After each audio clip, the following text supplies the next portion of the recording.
see an example. So this is one. So the role, you are a QA engineer. The context which I am giving here is like I am testing an API that retrieves the customer data. Task, generate boundary test cases. The format, provided in a table. Constraint is something like can or what to avoid or what to include.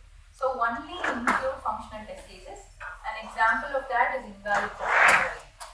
So here if you see, this is the entire prompt, and based on this framework we have generated this prompt. So do you think this is good enough for the tool to understand what we are expecting? And below, even below is an example, another example is without those roles and so act as an automation engineer, testing an e-commerce checkout flow to generate Selenium test scripts in Python, and it should be a well-structured code and use explicit weights and check out the cart as well. Okay, so these are the prompt examples. So after all these, how a prompt engineer will ask, yeah, please, it was just a funny name, we can just take it. Yeah, carry it in there.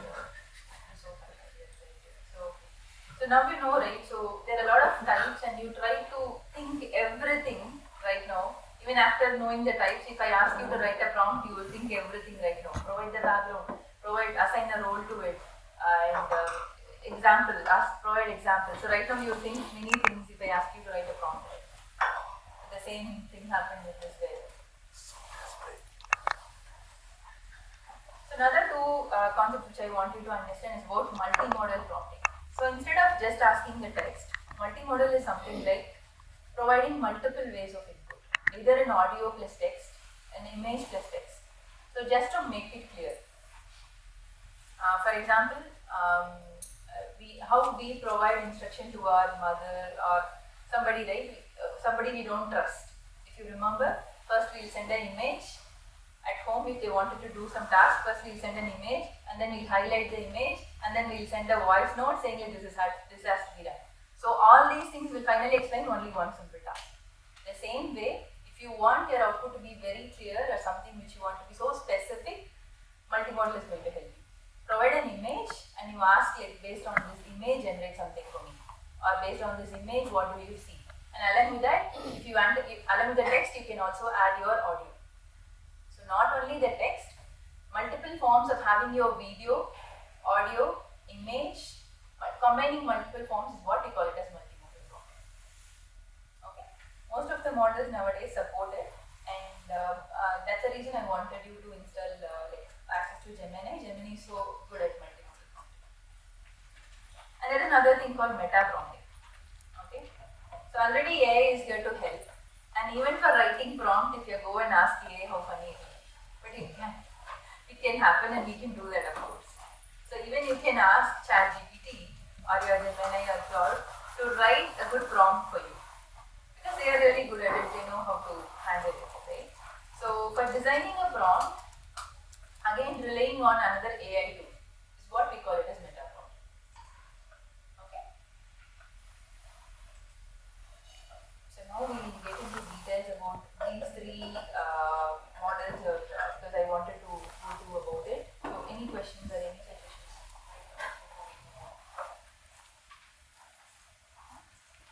Are we clear with the types?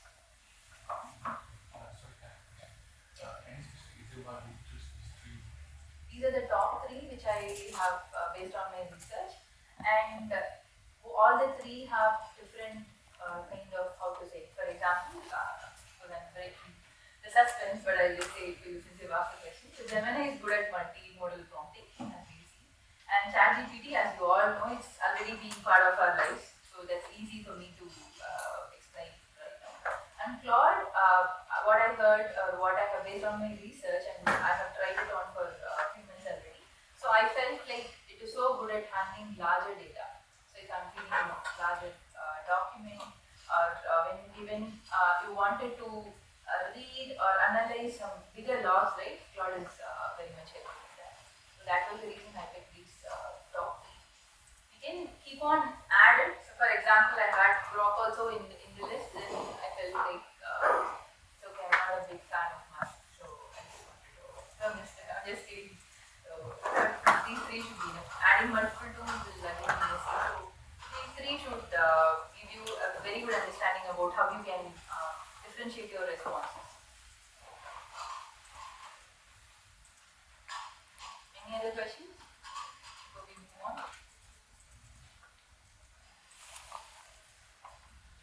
And I'm a fan of Copilot as well, Microsoft Copilot, but anyways, Copilot is again running on GPT models, right? So there is no use to GPT models because these three are different models, so that is the thing. Okay, so we proceed then.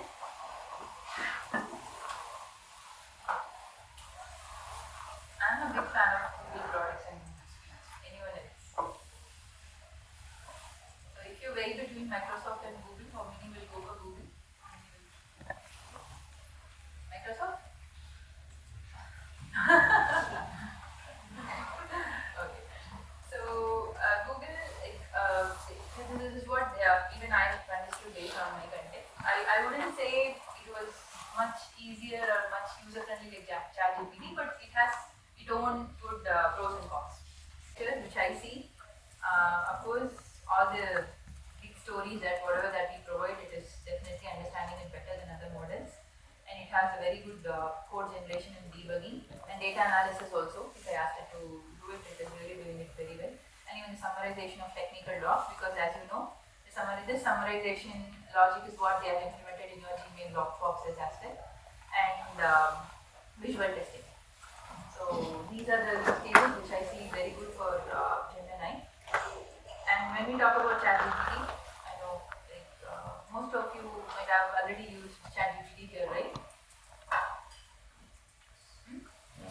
Mostly all of you, right? Anyone here? I'm just curious, so you can no judgments here. Anyone here? Just raise your hand if you haven't used any AI tool before. Any AI models or just asked or communicated with it before? Anyone? So secretly everyone is using ChatGPT for your work, right? Not in the right way. Yeah. Okay. So as you know, it's definitely a quick tool, and as she was mentioning, for travel itinerary, even for I just delivered my second kid last year, and around the 10 months and all, like he was so crazy, and I totally didn't have my sleep at all. So I literally went to ChatGPT and I asked it, give me a sleep schedule for a 10-month-old baby. So it was like, I don't know whether it is right or wrong, but the thing is like, we've been forced to that, right? Because unless, like people mentioned yesterday, like other people mentioned yesterday, don't use it as a therapist, right? So it can be your buddy, or you can just you can ask your questions as instructive, and never in case of your therapist, or and even in your don't even share your personal data, because as you know, like every accept that you're providing in your mobile or your laptop, your data is being somewhere stored. So your privacy is more important. So even with these tools, right, all these AI tools, I don't suggest you to implement or download and keep it in your mobile phones. I don't suggest you using that. So it's always good to segregate your AI tools and make sure that you're not providing access to those tools for every app in your phone. Okay, so privacy is more important. So I think which is very much lacking nowadays. It's so hard. So ChatGPT is again one of the easiest tool. So even with code generation, and it has a lot of features. So we'll definitely play around all the important features that all these three tools have. And use cases, of course, we see test case, test data generation, of course, and bug report, and your descripting in the sense, which I mean about your automation code generation, and exploratory testing ideas if you need, and your requirement analysis, and with your documentation. So these are the use cases which works better with ChatGPT. Okay. And the next one. So Claude is owned by Anthropic. So anyone here use Claude before? You use it, right? You both. You like it? Yeah. Okay. So do you agree with what is being mentioned here then? So what sort of use cases that you have done? Use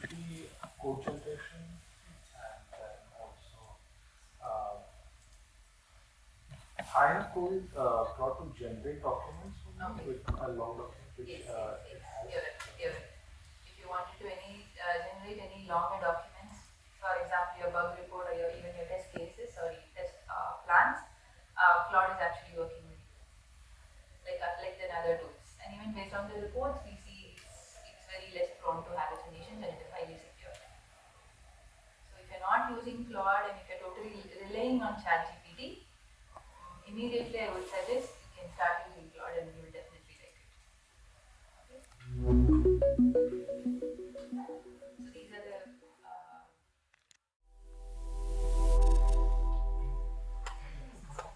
this is a data file. Excel ready format. Just go about no. This is the first time you're using it. You should provide the Excel format first.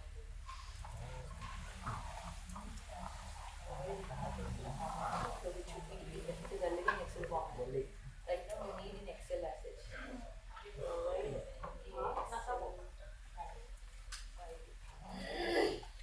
Even when it is working, you can click on this, you can see how it is thinking in the back end, like whatever program that is done, how asset it is thinking, you can actually see.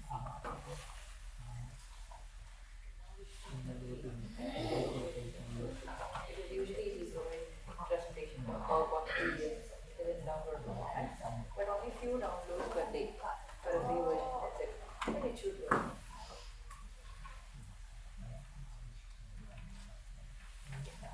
Just click on that, it should be.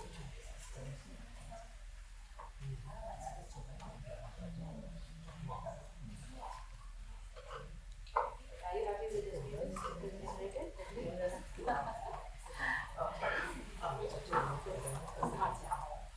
Anyone is always happy with the output? You can try to, if you have Google Sheet or Excel, based on that you can even ask it to leave it in the same format and you can download it and use it ready-made.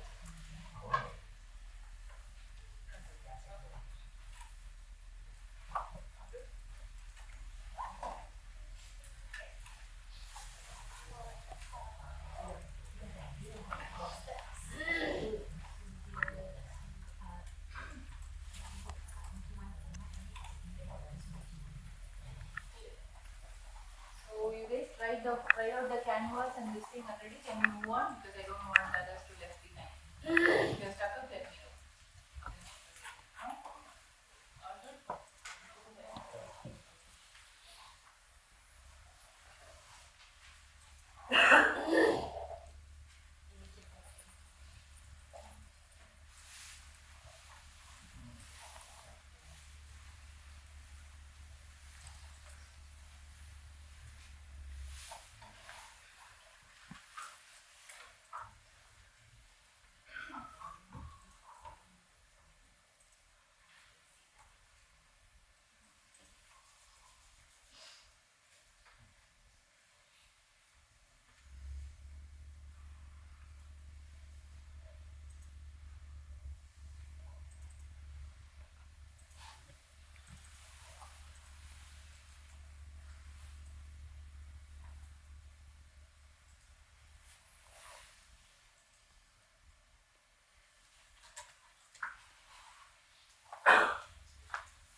Doing API testing.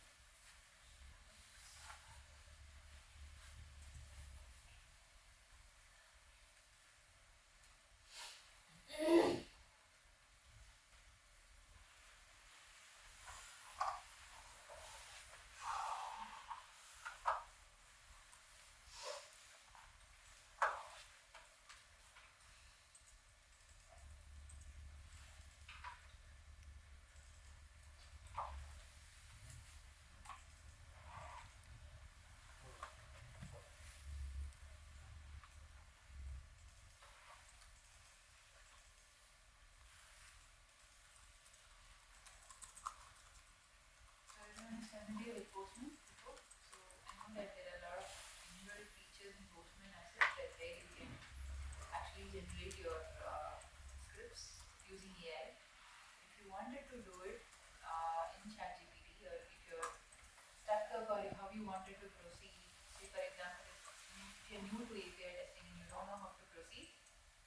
obviously this tool is going to be very much helpful. Okay. So let's start with the endpoint first. So this is the, imagine that you're an API expert and this is the endpoint. Okay. And this is a sample payload for post. So now I'm just asking ChatGPT to create a sample API request. So I need at least 5 positive and negative test cases and some few assertions for the response fields. Shall we try this prompt?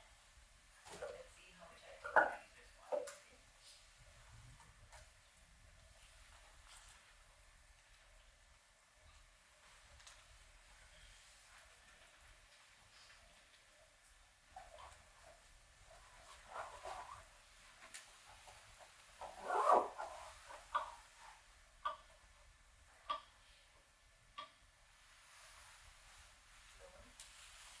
Since we just provided the sample response, now we are actually imagining all these things and it is actually trying to provide all the methods. Like how this is how it will display.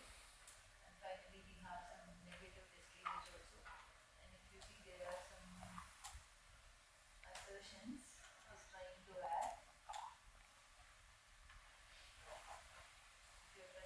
You're seeing that these test cases are not with the ready-made PM.assertions. Right?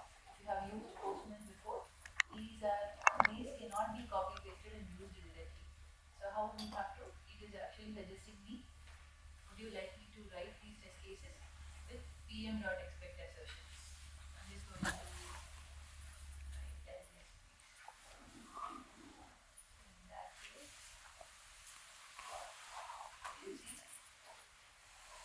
you use Postman before, then you get to know it is actually giving the correct kind of assertions in which I can directly copy paste and use it in Postman.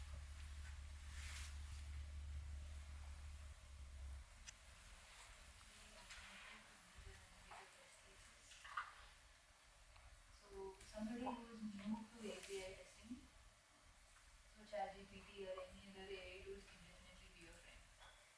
It will help you to explore all the endpoints, like what sort of, because a few years before when I started as an API tester, I was so passionate about APIs and things. Whenever I go for a talk and I start talking about it, people feel it's so technical and they feel so intimidated. The first question and the most question like frequently which I get from the audience is like, how will I know like what to validate in the API response? What should I validate? Where to start? But after finding this, I felt like if you're new to API testing, if you feel that you're not technically enough to handle the APIs, this can definitely be your buddy. You can provide your endpoints, you can ask them to suggest some of the positive and negative test cases, how to validate the fields and all those things, and where to start even, this is the right place to start. Okay? So even here you found it was so smart enough, and because it is very clear, ChatGPT knows very clear like how the Postman code looks like. It knows Postman is working on the JavaScript base, and it knows how to create the code also. So that is how, in this case, it is actually very helpful. But in later we'll explore the other tools like Selenium and Cypress also. But if you see, this is a very simple place where you can get started and you can directly import them and you can start using in your API, product API test cases. Okay. So now we just explored few use cases around the test case generation. Okay. Now we go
the bug reports. Okay, so here we have a detailed bug report. So I just wanted to generate a detailed bug report. So I'm just asking ChatGPT to generate a bug report for me.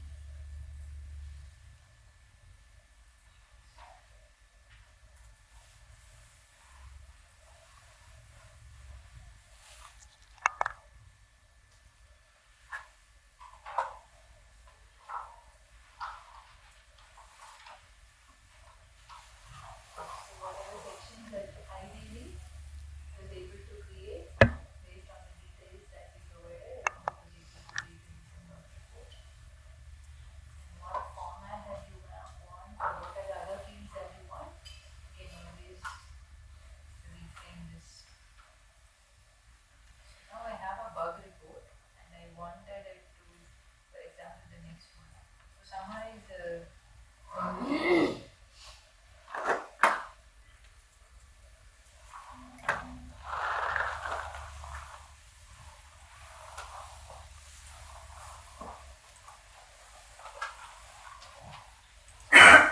generated a bug report for me, and now I'm asking you to summarize it so that if someone who is non-technical can just read it in that.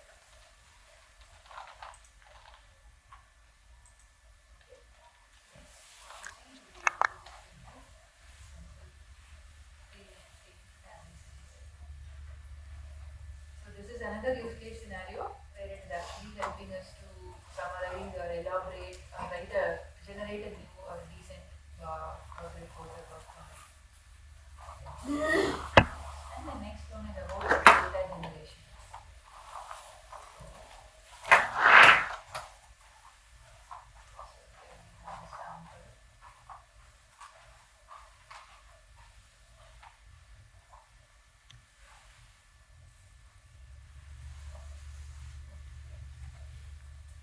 So it is actually giving me in a CSV format.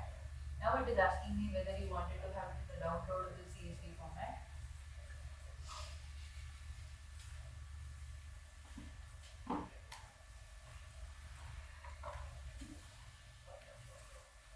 So whenever it is analyzing, you have an option to expand and see what it is actually doing in the background.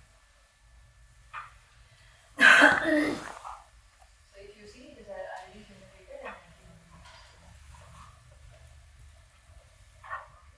so as you see, all these premium features like download, upload and all is being limited in the free version.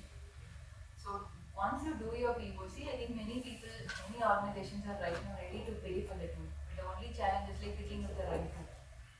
So based on your project needs, if you're picking up the right tool, definitely the payment is worth it if you're going to the premium plan. So now we have the sample download. Okay, so now I have another request where I wanted a JSON variable. Okay, I'm given the same prompt.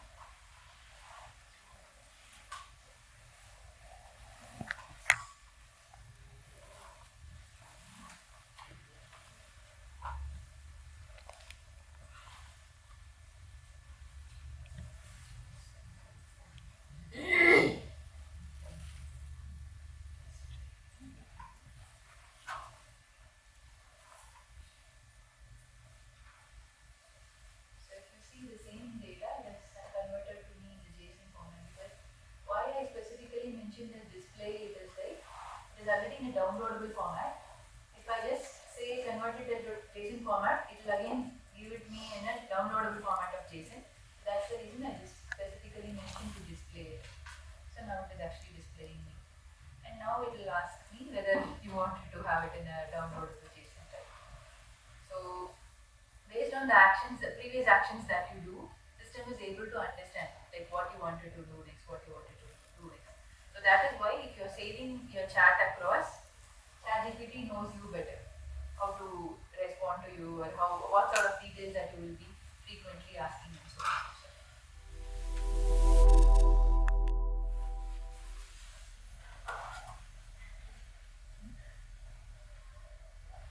I think you are again started sleeping, is it?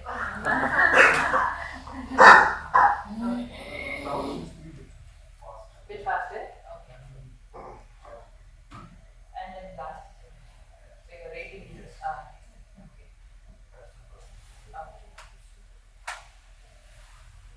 Any other feedback about these models?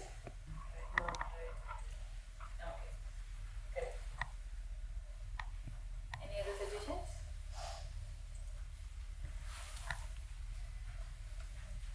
Come on, guys.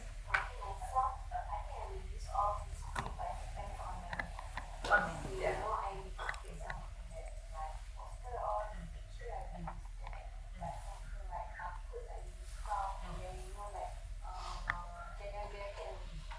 Okay.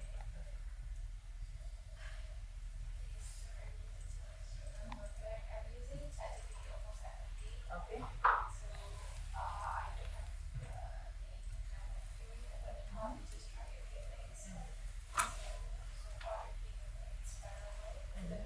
Okay.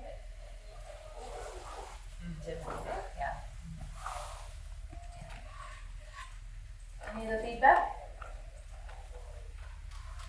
Now we are understanding, getting the basic concept of how the prompts are getting generated, right? So not just a basic same sort of thing will work. The person sitting next to you might have a different output based on the preferences. What is the history he or she will have with that application, you doesn't know, right? So it depends upon your preferences also. So make sure that you are saving your preferences so that the AI tool will understand you better. Whether you are a QA engineer or JavaScript is your language or Java is your language, based on that, your prompts, it will make your jobs easy and your output will be very much of a good quality. Okay. Any other suggestions? How you feel with these three tools? Top of GPT models. So it should be the more or less the same response. So don't worry about it. If you have exceeded, you can always use it. Grok is a different model. So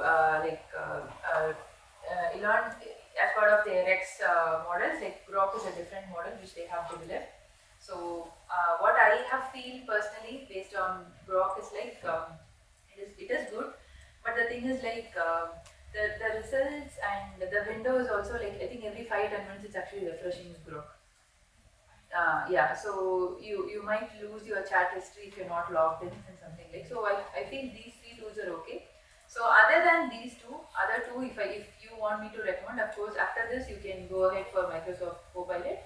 Another two you have to keep it handy is like DeepSeek and Perplexity. So DeepSeek have their own models, of course. Perplexity is for deeper research if you wanted to go. With these two tools, the beauty of DeepSeek and Perplexity is about they give you the sources also. So what are the sources that it is? So if it is providing the sources, the hallucination is very less, right? It is actually doing a web search and it is providing.